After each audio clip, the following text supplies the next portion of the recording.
இந்த வீடியோவில் நம்ம என்ன பார்க்க போகிறோம் அப்படின்னா, மோல்னா என்ன, அந்த கான்செப்டை பற்றி நம்ம பார்க்க போகிறோம். இப்போ நம்ம எல்லாத்துக்குமே தெரியும், கத்திரிக்காய் அந்த மாதிரி காய்கறி எதுனாலும் வாங்கினா கிலோகிராமில் வாங்கிட்டு வரோம்.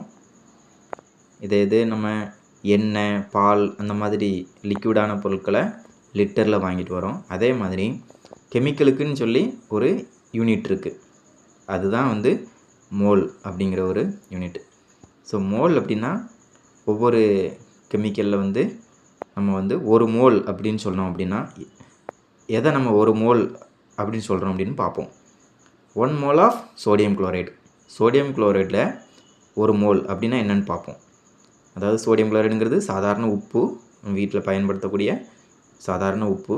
அதை ஒரு மோல் நம்ம எடுக்கணும் அப்படின்னா என்ன செய்யணும்னா, சோடியம் அட்டாமிக் வெயிட் 23, அதுக்கப்புறம் குளோரின் அட்டாமிக் வெயிட் 35. ஸோ நம்ம டோட்டலாக ஆட் பண்ணோம் அப்படின்னா 58 கிராம் வரும். ஸோ 58 கிராம் வெயிட் பண்ணி சோடியம் குளோரைடை ஒரு சின்ன ஒரு இதில் வெயிட் எடுத்தோம் அப்படின்னா 58 கிராம் வெயிட் எடுத்தோம் அப்படின்னா அதுதான் 1 mole of sodium chloride. So அதோடைய அட்டாமிக் வெயிட்டை ஆட் பண்ணியிருக்கோம், அந்த வெயிட்டுக்கு நம்ம வெயிட் பண்ணி எடுத்திருக்கோம், அதுதான் 1 மோல் ஆஃப் சோடியம் குளோரைடு.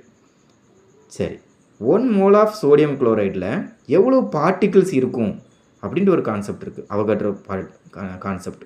அது 6.023 × 10⁻23.